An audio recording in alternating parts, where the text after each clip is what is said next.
Hello everyone. In this video we are going to look at one of the common and I would say probably simple algorithms for nonlinear control called the gain scheduling, which is basically breaking down the operation of a nonlinear system into a bunch of smaller ranges, and for each one of them we consider the system to be linear in that small operating range, and we design a linear controller.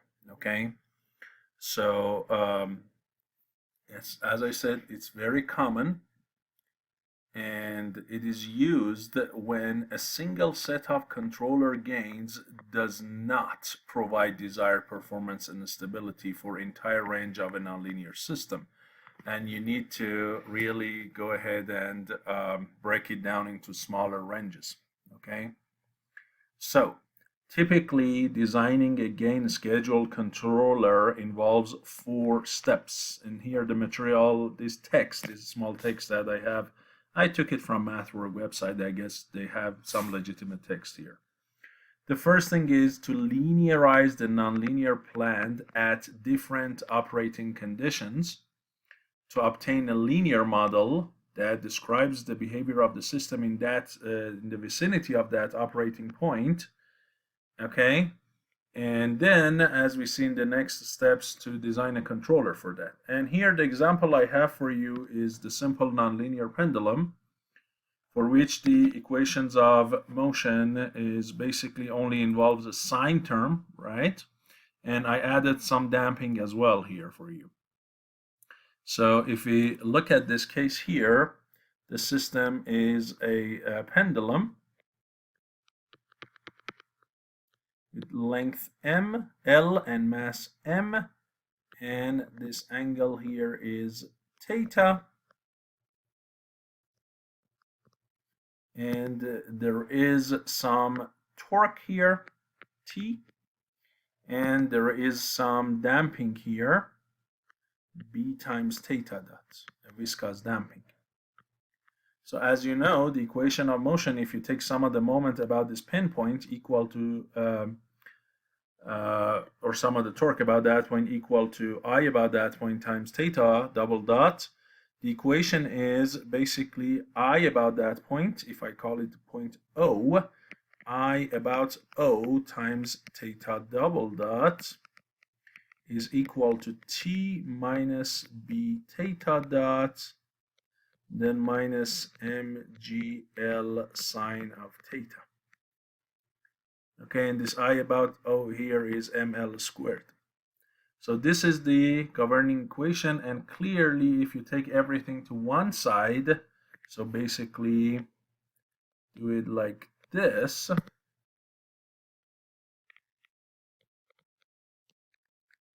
this is a second order system, non-homogeneous of course, so and then it is nonlinear because of the sine of theta. So for that reason, if you want to control the motion of a pendulum, you better break down the operating range depending on what, starting from what initial angle theta naught you start. Let's say if you release it from rest, so initial theta dot is 0, but initial theta could be any angle, then we better just focus on one specific angle at the time and linearize this nonlinear behavior about that point, and then go about designing a controller for that linearized system. So you know, the sine of theta, if the initial angle that you release it is theta equals 0, right? So if you release it from theta of 0, then sine of theta can be approximated by theta. So around 0, okay, if your theta naught is at 0, then in the vicinity of 0, let's say plus minus 5 degrees or something like that, you're good. Okay, so this number, and then plus minus, as I said, some small deviation, let's say 5 degrees. So in this region, I can say sine of theta can be approximated by theta. So the linearized equation for that is going to be what? Is going to be basically theta double dot equals t minus mg L theta minus b theta dot, the whole thing divided by ml squared. Clearly, it's a linearized system, or if you want, you can have everything on the left-hand side, doesn't matter, right? So it's totally up to you. The thing that I wrote for you is basically the way I formed this Simulink. You see, everything is calculated, divided by ml squared to get me alpha or theta double dot, and double integrated to get me omega and theta. Okay, that's what I have in this physical system, and I want to look at the step response of that for PID tuning, and this is the theta of the system. Now, that is for theta around 0 degrees, but if, let's say, theta is what? Theta is around, let's say, 30 degrees, okay? So this is like theta 0 equals, as I said, 0 plus minus 5 degrees. But if we go plus minus what? 30 degrees, what's going to happen?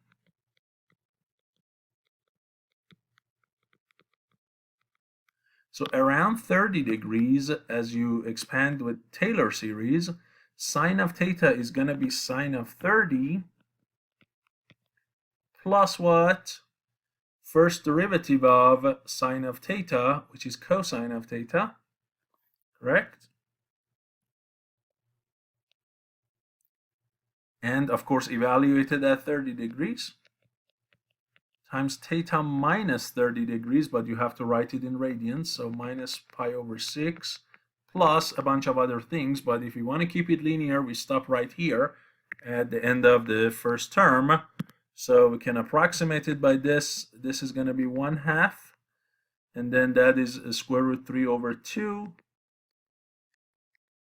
times theta minus pi over 6. So this is the term that has to replace what? Sine of theta instead of a simple theta. So that whole term is going to sit right there. And if it's 60 degrees, then this term is going to be changing because that's sine of 60. So that's going to be square root 3 over 2. This guy is going to be 1/2, and that is going to be pi over 3.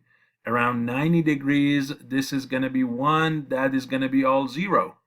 So around 90 degrees, literally, you can say sine of theta is almost 1, right? And it's not even going to have that linear term anymore. So that's what we have to pay attention, that the ODE of the system, the linearized ODE of the system, does change based on where or around which point you are operating.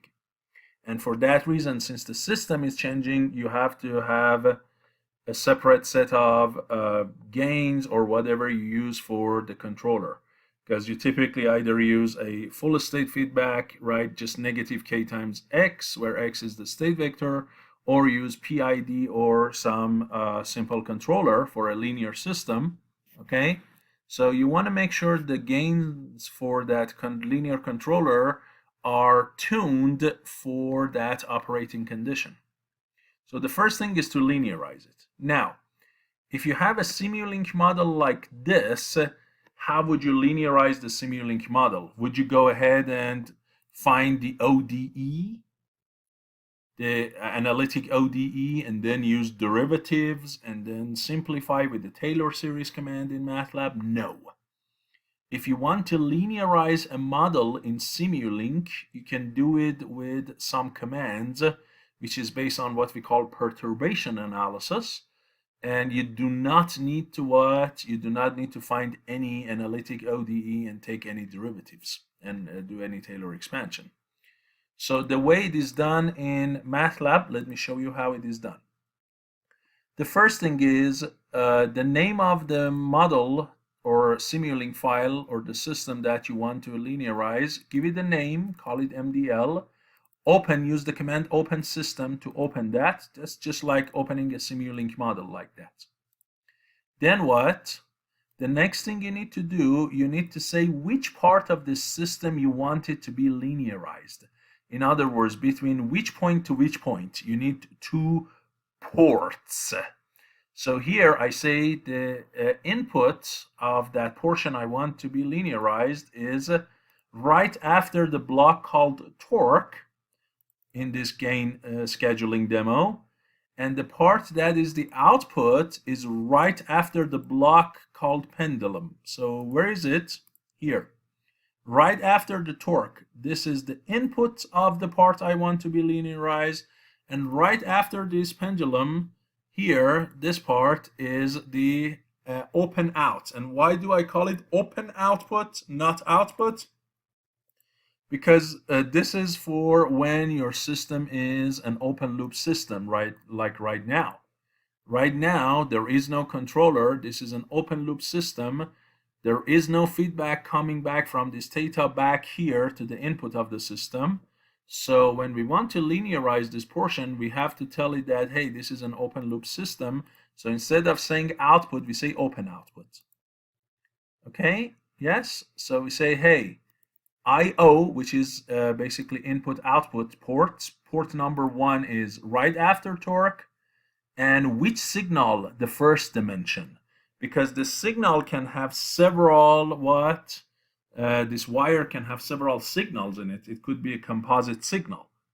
Okay, here in this case it's not. It's just a scalar signal here and a scalar signal here. But if this signal was a vector of signals, or this one, we have to say which dimension or which range of dimensions we need to use for linearization. So here this 1 means the first dimension, the first element of that vector. In this case, it only has 1 dimension. So this is the input port, this is the output port. Now, look what I do.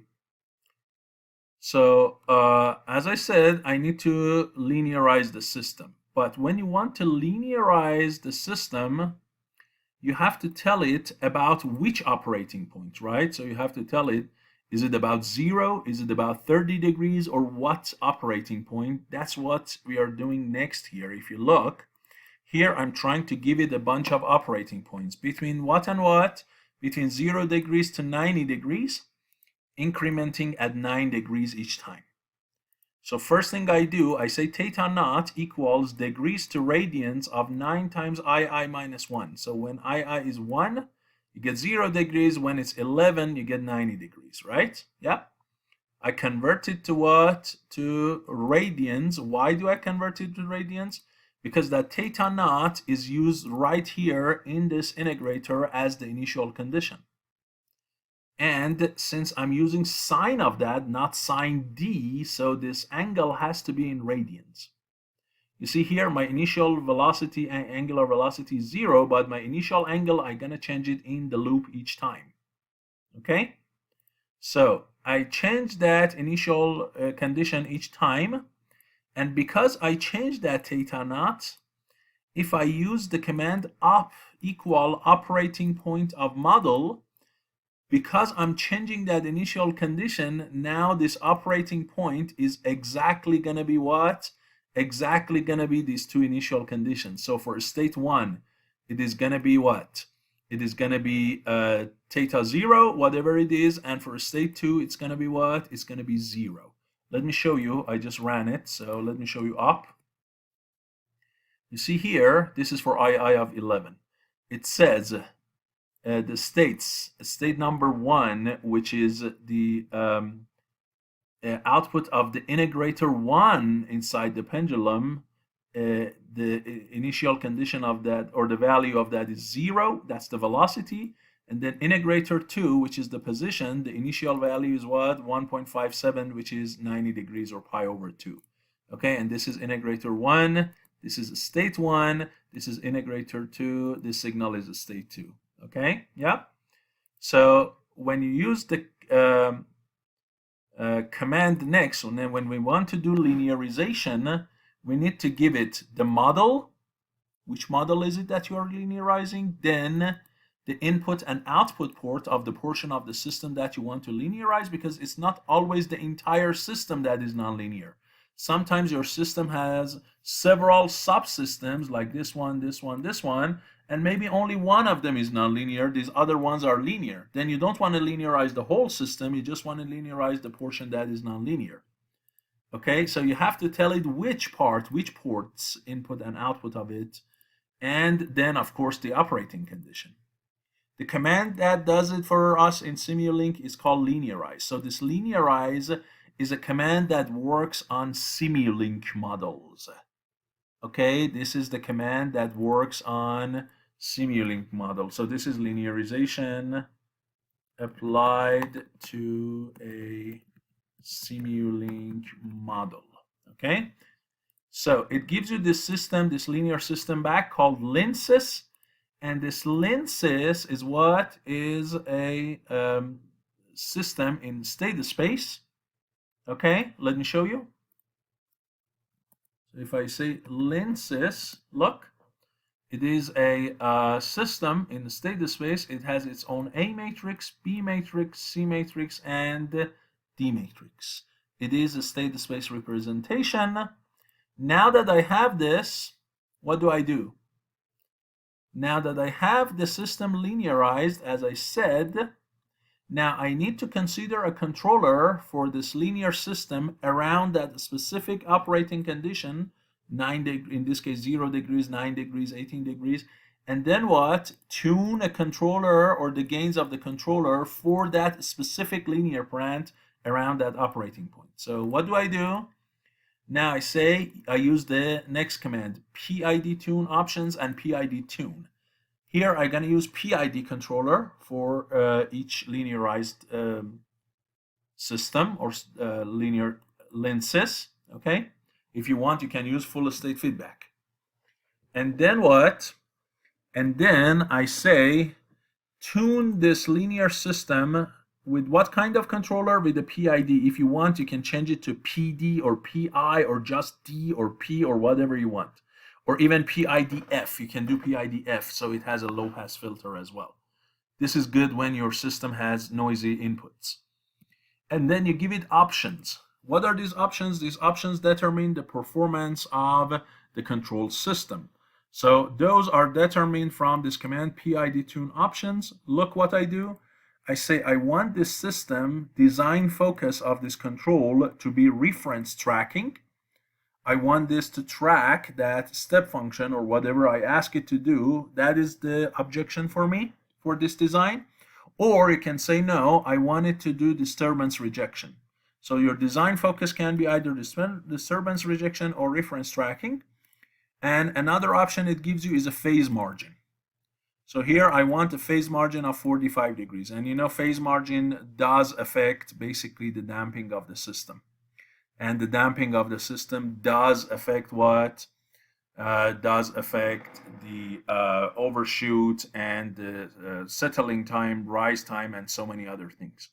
Okay? So here I give it the options. I say I want the PID, okay?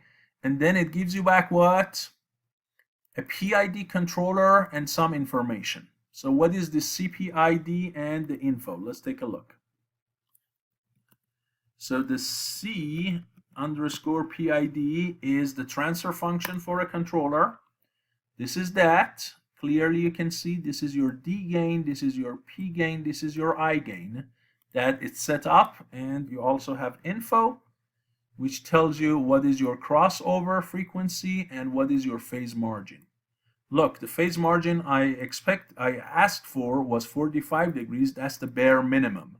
It could design the system for me that has 83 degrees phase margin. The bigger the phase margin, the more stable the system is. Okay? So clearly this is working. This is what I want. And I'm going to pick those gains and I'm going to store them. Here, I'm going to store them in a vector for Kp, for Ki, and Kd. And the theta 0, the operating point that I used, I also store it in this theta dot vals, right? So the result of this tuning is stored, right? Then what?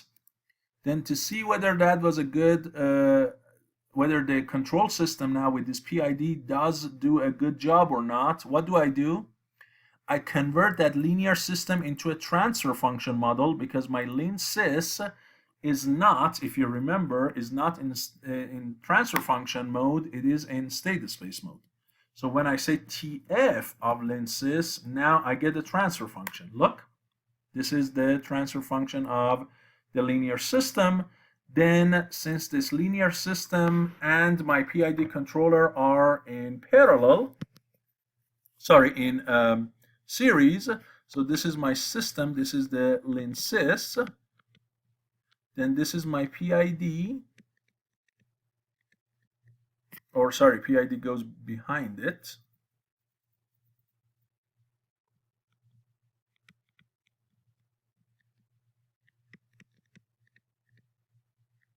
This is that theta of the system. It comes back. This is the desired input R. And then what? Here, you are going to get a feedback, and it is going to be a negative feedback, like this.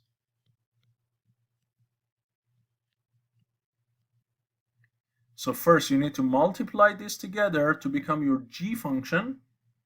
And then your H feedback function here does not have any transfer function, so your H is going to be 1. So if you want the closed loop system to get the step response of it or anything, this is going to be what? This is going to be G over 1 plus GH, right? The closed loop control system. Basically theta over R, or capital R in this case. So this is what I do over here. Convert linsys to transfer function, multiply by the PID, and then say the output, the feedback function is 1. And I use the command feedback to give me the closed loop system. Then I use the step response of the closed loop for 10 seconds. I get the output Y and the time points T. I plot it with a random color. And I also generate a legend label for that specific curve. And I keep updating my theta 0. For each theta 0, I set it as the operating point. I linearize the system around that theta 0. I tune a PID for it. I store the results. I look at the step response to see if it's reasonable and show the entire plot at the end. Okay, so this is what? This is that step number 2. Tune controller gains for all linear plant models. So here I broke the range that I think my pendulum is going to work, which is between 0 degrees here to 90 degrees there. I broke it down into 11 sections, each one 9 degrees apart. And for each one of them, I tuned the PID controller. Yes? Now that we did this, and let me show you the result of that. So run section and then run section. Did you see the Simulink came up? That's that open system command that opens it for me. Now let me run this part for you. So it is constantly running the Simulink, you see? That's the linearize command that runs it several times, and then it should give me the step plots for all different initial conditions or operating ranges. Okay, it is going to run it 11 times, linearize, get all the tuning done, and it should get me the graph. There we go. So look here. As you can see, all of them are converging to 1. Some of them might take a little bit more time, but they're all converging to 1, which is the step response. And these are the legends. You see theta 0 for the first curve is 0, then it goes to 9 degrees, 18 degrees, all the way to 90 degrees. And then Kp, Ki, and Kd for the first initial condition around 0 are these numbers, 3.89, 14, and 0.2. And as the initial angle increases, you see now what happens to your gains. Kp starts dropping until about 81 degrees, then goes up again. Ki starts dropping all the way down, and Kd starts increasing first, then decreasing all the way, and at the end again is increasing. Okay, so this is the step response of closed loop system using PID tuning. We did PID tuning 11 times. And we got a good number of KP, KD, KIs that are working for these initial conditions. Now that I got all of these sub-ranges and appropriate gains for them, now what? Now the next step is called gain scheduling or gain scheduling architecture. What is that? So here you say, well, if my initial condition is none of these 11 conditions that I consider, it's not 0 degrees, 9 degrees, 18, or anywhere, let's say it's 5 degrees, or it's 85 degrees, or any number other than these 11 numbers for which I tuned. Now what? What gains for PID would I pick? And the answer is gain scheduling or interpolation. What does that mean? It means, look, here, if I plot it, for instance, if I plot my KPs versus theta naught, if we go back and look at this figure that I did for you, remember they start dropping and then they go up. So let's say this is 90 degrees and this is 0 degrees, right? So they start going down something like this, and at the end it went up a little bit. Let me do a better job. Something like that. But of course, it was not as beautiful as this. All I had were just 11 points on this graph. 6, 7, 8, 9, 10, and 11. Now, if I have an operating point that is here, if my theta 0 is this time here, what do I do? Well, I say the best thing to do is to do an interpolation. I say I have this point, I have this point, and I need this point here in between. I do an interpolation. What kind? Anything that you want. It could be as simple as a line. So if you do a line interpolation, right, look here. If we do a line interpolation, then that line interpolation is actually very close to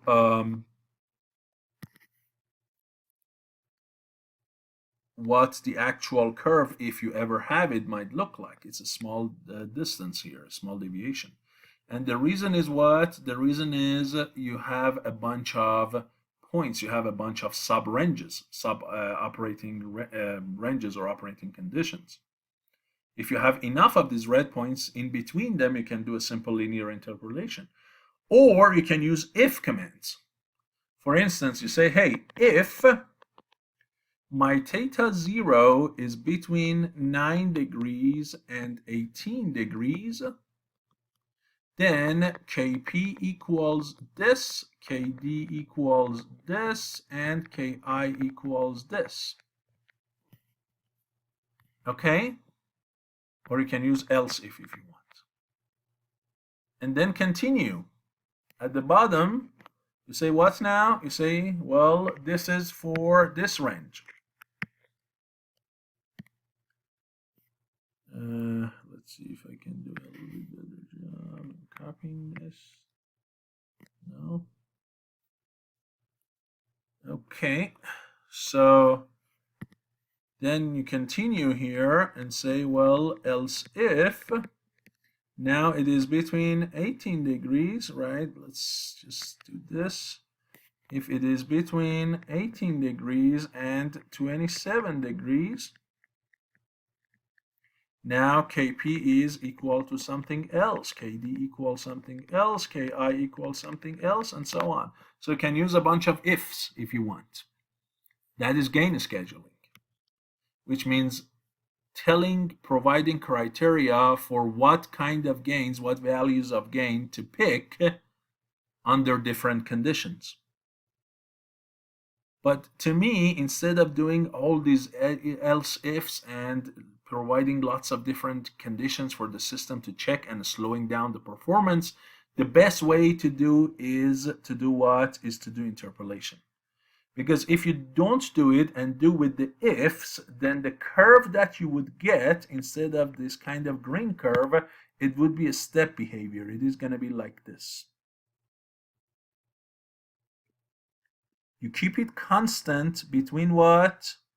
Between each basically 2 consecutive theta zeros. Okay, so you get this, which is like a zero order hold approximation of this smoother curve. So to me, interpolation is better than a bunch of ifs. But whichever one you use, it's called gain scheduling. And now what? So if you have any initial condition that is not in the initial set of tuning conditions, use interpolation or scheduling, get the gains, and see how the system is performing for that initial condition. But to make sure that you did a good job in steps 1 and 2, you should not be satisfied if you just work with one condition here and you see that, hey, look, for this condition between, let's say, 18 degrees and 27 degrees, my system is working, so that means it is working now for all of these other ones too. Right? So the best thing to do next is now check the performance of the system. What you did for step 3, repeat it for a bunch of what? A bunch of new operating conditions, none of which is among the original ones. And see whether for these initial conditions now that were not among the original ones, whether you still perform well or not. Okay, so this is the part for gain scheduling and performance evaluation loop. So here I'm using 9 new initial conditions, starting from 5 degrees, going up 10 degrees at the time to 85 degrees, so kind of the mid-range of these original ones. And for each one, I set up the initial condition as theta naught, which is going to be my operating condition.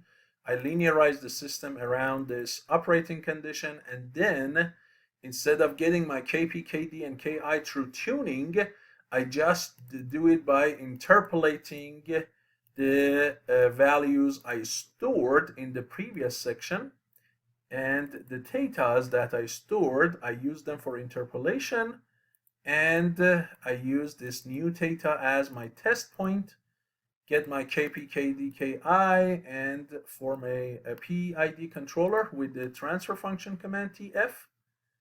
Form a closed loop, look at the step response, and again, I'm gonna